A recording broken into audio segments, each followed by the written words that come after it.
नमस्कार, आप सभी का स्वागत है यूथ अध्ययन के चैनल पे।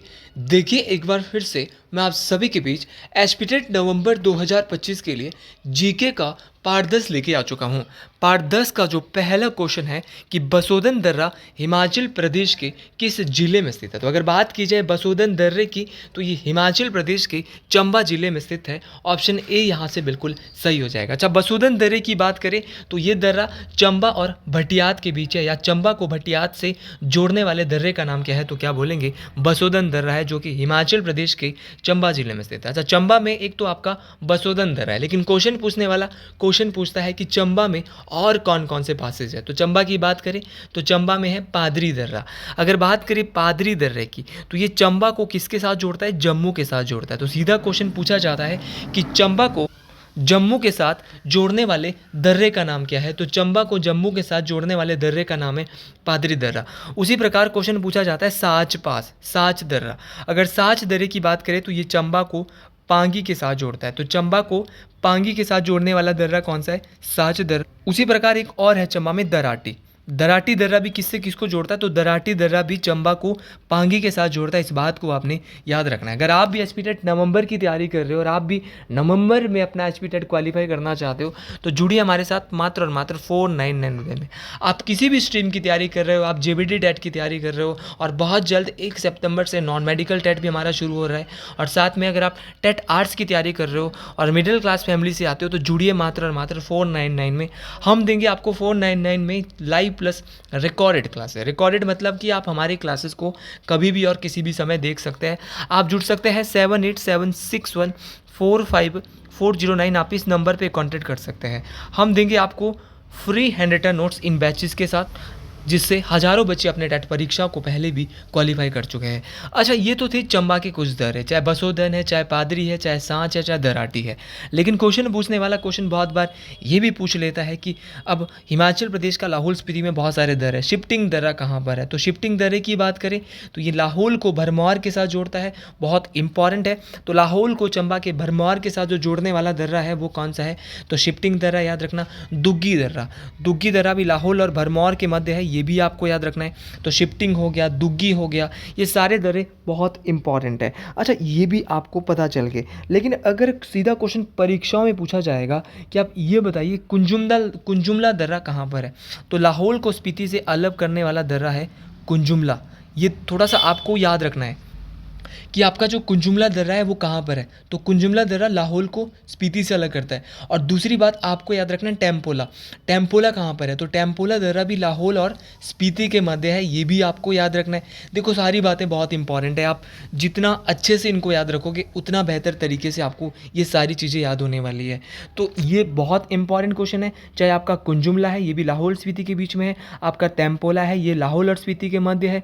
आपका लालूनी दर्रा है, आपका शाकारोब दर्रा है। तो ये सारे दर्रे लाहौल और स्पीति के मध्य। अगले क्वेश्चन की ओर बढ़ते हैं। अगला क्वेश्चन बहुत ही ज़्यादा इंपॉर्टेंट क्वेश्चन है, परीक्षाओं में काम आने वाला क्वेश्चन है कि हिमाचल प्रदेश की सबसे बड़ी कृत्रिम झील कौन सी है। Which is the largest artificial lake in Himachal Pradesh. Artificial का मतलब है कि जो मानव ने खुद बना रखी है। एक होती है प्राकृतिक नेचुरल लेक, जो कि अपने आप प्रकृति ने बना रखी है, और दूसरी होती है मानव निर्मित, जो कि इंसानों ने बना रखी है। तो हिमाचल प्रदेश की सबसे बड़ी कृत्रिम की बात हो रही है तो है गोविंद सागर झील। गोविंद सागर झील, ऑप्शन ए बिल्कुल सही हो जाएगा। गोविंद सागर झील हिमाचल प्रदेश की सबसे बड़ी आर्टिफिशियल लेक है, सबसे बड़ी कृत्रिम झील है। अगर इसकी बात करें, ये विश्व की सबसे बड़ी ग्रेविटी डैम इसी पर बना है। तो याद रखना, विश्व का सबसे बड़ा गुरुत्वाकर्षण बांध हिमाचल की किस झील पर बना है, तो क्या बोलेंगे आपकी गोविंद सागर झील है। ये हिमाचल की बिलासपुर में, इस बात को आपने याद रखना है।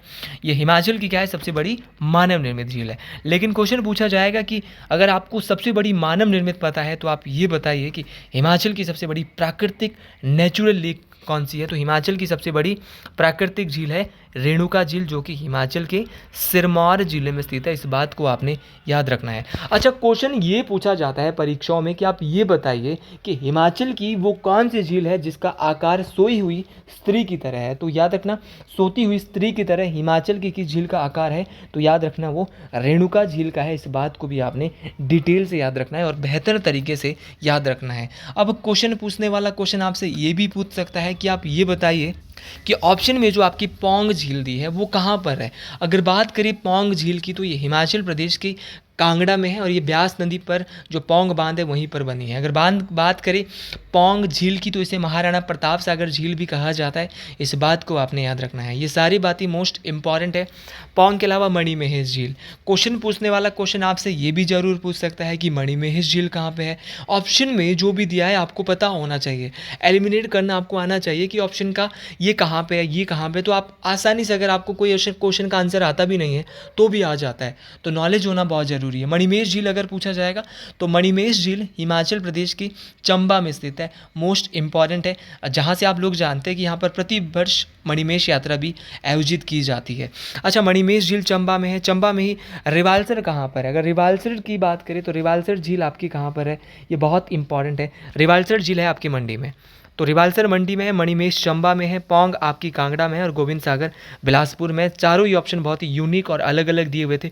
रिवाल्सर की बात करें ये मंडी में है और इससे ये हिमाचल की ऐसी झील है जो कि 60 टापुओं की तैरते हुए 7 टापुओं की झील है आपकी रिवाल्सर झील। याद रखना है, जो रिवाल्सर झील है वो क्या है, तैरते हुए 7 टापुओं की झील। सीधा क्वेश्चन परीक्षाओं में पूछा जाता है कि हिमाचल की वो कौन सी झील है जो कि तैरते हुए 7 टापुओं की झील है, तो बोलेंगे रिवाल्सर झील है सर, मोस्ट इंपॉर्टेंट है। यहाँ से बहुत सारे क्वेश्चन परीक्षाओं में पूछे जाते हैं, तो हम इतना ही यहाँ पे देखेंगे। अगले क्वेश्चन की ओर बढ़ते हैं। अगला क्वेश्चन बहुत ही आसान क्वेश्चन, परीक्षाओं में बार बार पूछे जाने वाला क्वेश्चन, वो क्वेश्चन जो आपको परीक्षाओं में सीधे नंबर दिला सकता है। क्वेश्चन पूछा गया है कि ब्यास नदी का संस्कृत नाम क्या है। हम वैदिक नाम भी देखेंगे, संस्कृत नाम भी देखेंगे। तो ब्यास नदी का संस्कृत नाम है विपाशा, लेकिन अगर वैदिक नाम की बात करें तो वैदिक नाम है इसका अर्जकिया। तो वैदिक नाम था अर्जकिया और इसका जो संस्कृत नाम था वो क्या था, विपाशा था। इस बात को आपने याद रखना है। अगर मैं ब्यास नदी की बात करता हूँ तो ब्यास नदी का जो उद्गम है वो रोहतांग दर्रे के आसपास से होता है, इस बात को आपने, या रोहतांग दर्रे से होता है, इस बात को आपने याद रखना है। अच्छा, बात करें ब्यास नदी की तो हिमाचल प्रदेश में क्वेश्चन पूछने वाला क्वेश्चन पूछता है कि ब्यास नदी हिमाचल प्रदेश में कुल कितनी बहती है। तो ब्यास नदी हिमाचल प्रदेश में कुल कितनी बहती है, 256 किलोमीटर। पहले भी 2 से 3 बार ये क्वेश्चन परीक्षाओं में पूछा जा चुका है। लेकिन क्वेश्चन पूछने वाला फिर क्वेश्चन आपसे ये भी पूछ सकता है कि आप ये बताइए कि जो ब्यास नदी है उसका पहला सहायक नाला कौन सा है, तो बोलेंगे राहनी नाला। बहुत बार ये क्वेश्चन भी टेट परीक्षाओं में आया है। अगर ये क्वेश्चन आपसे परीक्षाओं में पूछा जाता है कि जो ब्यास नदी है उसका पहला सहायक नाला कौन सा है, तो बोलेंगे राहनी नाला, गलती नहीं करनी है। फिर आपसे क्वेश्चन और क्या पूछेगा, और पूछेगा कि हिमाचल प्रदेश को ये कहाँ पर छोड़ती है। तो हिमाचल प्रदेश में जब 256 किलोमीटर बहने के बाद हिमाचल प्रदेश में एक स्थान है मिर्थल, मिर्थल नामक स्थान में हिमाचल को छोड़कर कहाँ चली जाती है, पंजाब में चली जाती है। ये भी आपको याद रखनी है। अच्छा, ब्यास की कुछ सहायक नदियों की हम अक्सर बात करते रहते हैं। तो ब्यास की कुछ सहायक नदी है, जैसे कि ब्यास की सहायक नदी है आपकी पार्वती नदी ब्यास की सहायक है। पार्वती के अलावा मलाणा ब्यास की सहायक है। मलाणा के अलावा सोलंग हो गया, मनालसू हो गया, आपका फोजल नदी ब्यास की सहायक है, आपकी सरवरी नदी ब्यास की सहायक है, आपकी देहर नदी ब्यास नदी की सहायक है, हंसा हो गया, तीर्थन हो गया, ज्यूणी हो गया, सुकेती हो गया, सोन हो गया और सेन हो गया। ये सारी की सारी नदियाँ किसकी सहायक है, किसकी मुख्य सहायक नदियाँ हैं, आपकी ब्यास नदी की सहायक नदियाँ हैं। चाहे पार्वती, एक बार दोबारा बोलता हूँ, पार्वती, मलाणा, सोलंग, मनालसू, सोजन, सरवरी, देहर, हंसा, ज्यूणी, सुकेती और सोन और सेंज रवि, ये सारी सेंज नदी, ये सारी की सारी किसकी सहायक है, ब्यास नदी की सहायक नदियां हैं। इस बात को आपने डिटेल से याद रखना है। वैसे तो हिमाचल में मुख्य रूप से 5 नदियां हैं, लेकिन सारी की सारी इंपॉर्टेंट है और जब कभी उन नदियों के बारे में क्वेश्चन आएगा तो उनको भी जरूर पढ़ेंगे। अगला क्वेश्चन यहाँ पे पूछा गया है कि बाबा काशीराम को किस नाम से जाना जाता था। तो अगर बात करें बाबा काशीराम की तो इनको पहाड़ी गांधी के नाम से जाना जाता था। अच्छा, बाबा काशीराम को पहाड़ी गांधी के नाम से आप बोल रहे हो कि इनको पहाड़ी गांधी कहा जाता था, लेकिन कल के लिए एग्जामिनर क्वेश्चन पूछा जा सकता है कि वो क्वेश्चन पूछेगा कि जो बाबा काशीराम है उनको पहाड़ी गांधी की उपाधि किसने दी। तो बाबा काशीराम को पहाड़ी गांधी की जो उपाधि दी गई थी वो दी गई थी किसके द्वारा, आपके भारत के प्रथम प्रधानमंत्री पंडित जवाहरलाल नेहरू के द्वारा। फिर सीधा क्वेश्चन और पूछा जाता है कि हिमाचल प्रदेश के वो कौन से व्यक्तित्व है जिनको पहाड़ा दा बुलबुल के नाम से भी जाना जाता था। तो पहाड़ा दा बुलबुल भी बाबा काशीराम को ही जाना जाता था। अच्छा, इनको पहाड़ा दा बुलबुल किसने कहा?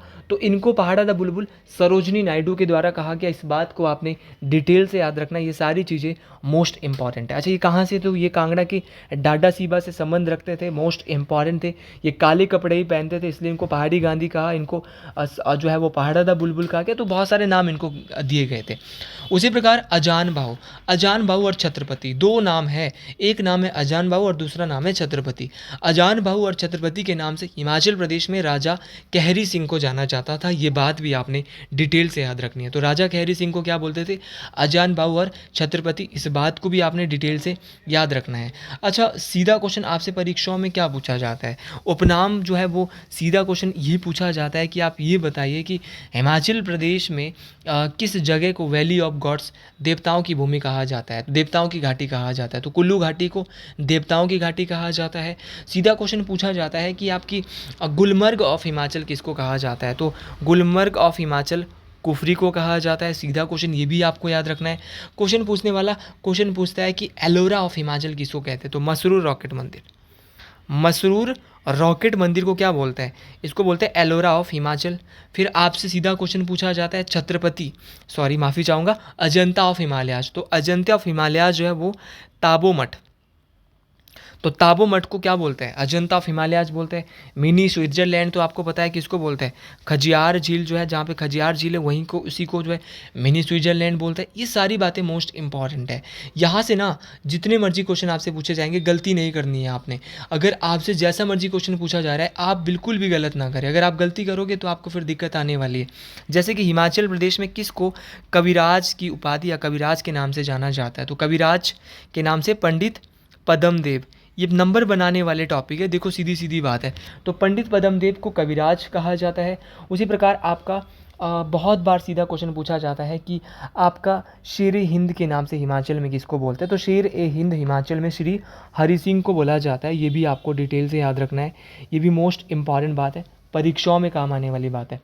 फिर आपका बहुत बार सीधा क्वेश्चन पूछा जाता है कि हिमाचल प्रदेश में जो है वो आपका सरदार ए जंग किसको कहते हैं? तो सरदार ए जंग के नाम से मेजर मेहर दास को यहाँ पे आज बोला जाता है। महर्षि के नाम से, ये टेट परीक्षाओं में बहुत बार पूछा गया है कि महर्षि के नाम से हिमाचल प्रदेश में महर्षि किसे कहा जाता है? तो निकोलस रोरिक। निकोलस रोरिक जो है, इनको महर्षि के नाम से जाना जाता है। ये बात आपने डिटेल से याद रखनी है। और अगर बात करें पहाड़ी फ्रंटियर गांधी की, तो पहाड़ी फ्रंटियर गांधी के नाम से भजुमल जी को जाना जाता है। ये बात भी आपने डिटेल से याद रखनी है। बातें सारी की सारी इंपॉर्टेंट है, जितनी ज़्यादा बेहतर तरीके से बात याद रखोगे उतनी बेहतर याद होने वाली है। अगला क्वेश्चन वैसा क्वेश्चन जो आपको सीधे सीधे परीक्षाओं में नंबर दिलाने जा सकता है कि संयुक्त राष्ट्र दिवस कब मनाया जाता है? तो बहुत बार आपको पता होना चाहिए कि यूनाइटेड नेशन डे सेलिब्रेटेड, तो यूनाइटेड नेशन डे जो है वो आपका 24 अक्टूबर को मनाया जाता है। अच्छा, यूनाइटेड नेशन डे आपका 24 अक्टूबर को मनाया जाता है। ये बात तो आपको बिल्कुल क्लियर हो गई होगी कि जो यूनाइटेड नेशन डे है वो 24 अक्टूबर को होता है। और कब फिर क्वेश्चन परीक्षाओं में कल के लिए ये पूछा जाता है कि 24 अक्टूबर को यूनाइटेड नेशन डे क्यों होता है? आपको पता होना चाहिए कि 24 अक्टूबर 1945 को यूएनओ, दुनिया का सबसे बड़ा संगठन, संयुक्त राष्ट्र संघ को स्थापित किया गया था, इसको एस्टेब्लिश किया गया था। इसीलिए 24 अक्टूबर को यूएन डे, संयुक्त राष्ट्र दिवस भी मनाया जाता है। अच्छा, ये बात भी बिल्कुल क्लियर है। आपको ये बात भी क्लियर होनी चाहिए कि संयुक्त राष्ट्र दिवस 24 अक्टूबर 1945 को होता है। तो इसमें वर्तमान में कुल कितने देश हैं? तो अगर बात करें संयुक्त राष्ट्र संगठन की, दुनिया का सबसे बड़ा संगठन है, सबसे बड़ी ऑर्गेनाइजेशन पूरे वर्ल्ड की है, तो इसमें टोटल कंट्री 193 है। अब क्वेश्चन इतने टफ पूछे जा रहे हैं अब टेट में भी कि 193 नंबर का इसमें कौन सा देश बना है? तो 2011 में जो आपका दक्षिण सूडान है, जिसको आप हिंदी भाषा में बोलते हैं साउथ सूडान, साउथ सूडान इसको अंग्रेजी भाषा में आप बोलेंगे साउथ सूडान, जो कंट्री है वो 193 नंबर की कंट्री बनी है आपकी यूएनओ की, यूनाइटेड नेशन ऑर्गेनाइजेशन की। देखो आपको पता होना चाहिए भाई, अगर आपको नहीं पता है तो फिर दिक्कत ही दिक्कत है। अच्छा, संयुक्त राष्ट्र संघ की बात करें तो यहाँ की भाषा कौन सी है? ये क्वेश्चन बहुत बार टेट में आता है। तो यहाँ की भाषा है संयुक्त राष्ट्र संघ की फ्रेंच व अंग्रेजी।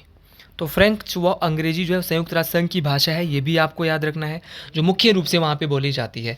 सीधा क्वेश्चन पूछा जाता है कि जो संयुक्त राष्ट्र संघ है इसका जो सुरक्षा परिषद है उसमें कुल कितने देश है, तो जिसको आप सिक्योरिटी काउंसिल अंग्रेजी भाषा में जानते हो। तो संयुक्त राष्ट्र संघ की जो सिक्योरिटी काउंसिल है आपकी, जो इसकी सुरक्षा परिषद है, इसमें जो टोटल देश है वो है 15। अच्छा, टोटल देश है भाई 15, 15 देश तो इसमें टोटल है। 15 में से अगर मैं बात करता हूँ 10 देश कैसे है, तो 10 देश है नॉन परमानेंट, जिसको बोलते हैं अस्थायी, और 5 देश है इसमें स्थायी। स्थायी बोले तो परमानेंट कंट्री। तो टोटल देश 15 है, 10 देश अस्थायी है और 5 कैसे है इसमें, 10 देश परमानेंट है जिसको स्थायी बोलते हैं और 15 कैसे अस्थायी है, सॉरी 10 कैसे है अस्थायी है, थोड़ा ऊपर नीचे हो गया। अच्छा, 5 देश जो परमानेंट है, स्थायी देश है, वो कौन कौन से हैं, तो इसके लिए ट्रिक आपको याद रखना है ABCFR से, है ना। ABC बचपन में पढ़ा था लेकिन अब पढ़ रहे हैं फिर से। तो बोलेंगे A से अमेरिका, B से ब्रिटेन, C से चाइना, F से फ्रांस और R से रशिया। तो जिनको आप बीटो पावर वाले देश बोलते हैं, तो बीटो पावर वाले देश कितने हैं, क्वेश्चन कैसे आएगा, निम्नलिखित में से कौन सा देश स्थायी है या कौन सा देश परमानेंट है या कौन सा देश नॉन परमानेंट है। आपको पता होना चाहिए कि परमानेंट कंट्री 5 है, और अक्सर पूछा जाता है तो पूछता है कि निम्नलिखित में से बताइए कौन सा परमानेंट नहीं है, या पूछता है कौन सा परमानेंट है। आपको पता होना चाहिए कि आपको कितना यहाँ पे आता है, आपको नॉलेज वहाँ पे दिखी जाती है, आपको कितना पता है, नॉलेज अंदर जाके घुस के पूछी जाती है। तो अमेरिका, ब्रिटेन, चाइना, फ्रांस और रशिया, ये पांचों के पांचों देश कैसे हैं, ये पांचों के पांचों देश बीटो पावर वाले देश है, इस बात को आपने याद रखना। अच्छा, भारत अस्थायी देश यूएनओ का कितने बार बन चुका है, तो 8 बार भारत नॉन परमानेंट कंट्री बन चुका है। लेकिन आप सभी लोग जानते हैं कि भारत क्यों यहाँ पर, जो अगर आप यूएनओ वाला टॉपिक मेरा यूट्यूब पे अभी लाइव जो मैंने पढ़ाया है आपको, वहाँ पर आप एक बार ज़रूर देखिएगा लाइव सेशन में, ये यूएनओ वाला टॉपिक बहुत डिटेल से मैंने पढ़ा रखा है, तो वहाँ जाके आप इसको डिटेल से देख सकते हो। अगला क्वेश्चन पूछा जा रहा है कि सूही मेला हिमाचल के किस ज़िले में मनाया जाता है।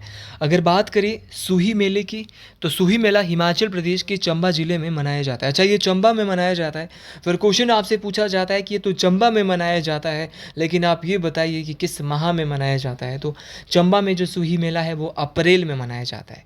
ये मेला जो है वो क्यों मनाया जाता है, तो एक रानी सुनैना देवी होती थी, उन्होंने क्या दिया था, अपने प्राणों की बलि दी थी, उनकी याद में ये चंबा की रानी, जो कि साहिल वर्मन की रानी होती थी, सुनैना देवी, यहाँ पर उनका मंदिर है जहाँ पर ये मेला मनाया जाता है। ये बात मोस्ट इम्पॉर्टेंट है, और इस मेले में महिलाओं और बच्चों के लिए मेला होता है, पुरुषों का आना इस मेले में क्या है, वर्जित है। अच्छा, चंबा के मेलों की बात करते हैं। चंबा में आपका मिंजर मेला होता है। अगर मिंजर मेले की बात करें तो मिंजर मेले को चंबा के राजा साहिल वर्मन ने शुरू किया था, और ये चंबा के चौगान मैदान में मनाया जाता है। और किस माह में, तो याद रखना, मिंजर मेले की जो शुरुआत होती है वो सावन महीने के दूसरे रविवार से, यानी अगस्त के एक सप्ताह में कहीं ना कहीं मनाया जाता है। तो एक सावन महीने के दूसरे रविवार से अगले रविवार, मतलब तीसरे रविवार तक ये मेला लगता है, मतलब एक हफ्ते का पूरा मेला होता है आपका मिंजर मेला। शुरू जो किया था इसको वो चंबा के राजा साहिल वर्मन के द्वारा किया गया था, ये बात आपको पता चल गया। अच्छा, चंबा में भरमौर जात्रा मेला लगता है जो कि अगस्त में ही लगता है, तो भरमौर जात्रा मेला ये भी चंबा में ही लगेगा। सीधा क्वेश्चन पूछा जाता है छतराड़ी जात्रा मेला, तो ये सितंबर में, ये भी चंबा में ही लगता है। तो ये सारी बातें मोस्ट इंपॉर्टेंट है, तो ये सारे मोस्ट इंपॉर्टेंट है। ऊना की बात करूँ तो ऊना में आपका बाबा बड़बाग सिंह जी का मेला लगता है, ऊना में आपका पीर निगाह मेला लगता है। ये सारी बातें देखो आपको याद रखनी है, ये क्वेश्चन सारे के सारे परीक्षाओं में काम आने वाले हैं। शिमला की बात करें, शिमला में बहुत सारे मेले हैं। शिमला में आपका लवी मेला जो कि रामपुर शहर में अक्टूबर नवंबर में लगता है। आपका भैंसों का मेला जो कि शिमला की मशोबरा में कुफरी के नज़दीक के आसपास है, सितंबर महीने में लगता है भैंसों का मेला। सिप्पी मेला ये तो मई में लगता है, और कहाँ पे लगता है, मशोबरा में ही लगता है। यहाँ पर हलोग मेला होता है। हलोग मेले की बात करें तो हलोग मेला ये हलोग में, जो शिमला के हलोग में एक पत्थर का खेल मेला लगता है, जो कि शिमला के हलोग में अक्टूबर नवंबर में ये भी होता है। तो ये सारी बातें देखिए बहुत बहुत इंपॉर्टेंट बातें हैं। और कांगड़ा में तो आप जैसा कि जानते ही है कि कांगड़ा के परागपुर में जो लोहड़ी है वो बहुत ज़्यादा फेमस है। तो लोहड़ी कहाँ की फेमस है, हिमाचल में कांगड़ा के परागपुर की। अगला क्वेश्चन फिर से आपका कि पीन घाटी राष्ट्रीय उद्यान हिमाचल के किस जिले में स्थित है। भाई, पीन घाटी नेशनल पार्क की बात हो रही है। पहले तो आपको यही पता होना चाहिए कि हिमाचल में टोटल नेशनल पार्क है 5, और पिन चुबा था कहाँ पे, लाहौल स्पीति में। इसीलिए पिन घाटी नेशनल पार्क कहाँ पे पड़ेगा, लाहौल स्पीति में पड़ता है आपका पीन वैली नेशनल पार्क या पीन घाटी नेशनल पार्क। इसको नेशनल पार्क का जो दर्जा है वो 1987 के आसपास इसको नेशनल पार्क का दर्जा दिया गया था। इसके अलावा लाहौल स्पीति में एक आपका सिरमौर में भी है। सिरमौर में है Simbalbara national park. Simbalbara national park को 2010 में बनाया गया था। 2010 में कुल्लू के 2 नेशनल पार्क और बनाए गए थे। एक तो है इंदर किला नेशनल पार्क, ये भी कुल्लू में है। इंदर किला के अलावा आपका दूसरा है आपका खीर गंगा। तो खीर गंगा भी कहाँ पे? खीर गंगा भी आपका कुल्लू में है। ये भी आपको डिटेल से याद रखना। देखिए ये सारी बातें मोस्ट इंपॉर्टेंट है। जितना ज़्यादा इन बातों को याद रखोगे उतनी ज़्यादा ये बातें आपको क्लियर होने वाली है, और आप इन बातों को बहुत अच्छे से क्लियर कर सकते हो, क्योंकि ये बातें मोस्ट इम्पॉर्टेंट है। इन बातों के लिए आपको एफर्ट मारना पड़ेगा, इन बातों को बहुत डिटेल से सीखना पड़ेगा। तो सबसे बड़ा नेशनल पार्क हिमाचल प्रदेश का कौन सा है? तो वो भी कुल्लू में है, जिसका नाम है the great Himalayan national park, जिसको 2014 में यूनेस्को में भी डाला गया था। तो the great Himalayan national park Kullu में है। एरिया पूछा जाएगा, बोलेंगे 1171 स्क्वायर किलोमीटर एरिया है, जो कि मोस्ट इम्पॉर्टेंट है। इसका एरिया बहुत बार पूछा गया है। 1171 स्क्वायर किलोमीटर एरिया है आपका पीन घाटी नेशनल पार्क, इसका ग्रेट हिमालयन नेशनल पार्क का, जो कि हिमाचल की कुल्लू ज़िले में है। मोस्ट इम्पॉर्टेंट है, इसका एरिया अब बढ़ गया है, और ये सारी चीज़ें मोस्ट इम्पॉर्टेंट है। तो आज के लिए इतना ही। बाकी अगर आपको भी हमारी वीडियो पसंद आती हो तो कमेंट बॉक्स में ना एक बार ज़रूर लिखिए हर हर महादेव। आज के लिए इतना ही, मिलते हैं अगले वीडियो में बहुत जल्द। जय हिंद, जय हिमाचल प्रदेश, हर हर महादेव।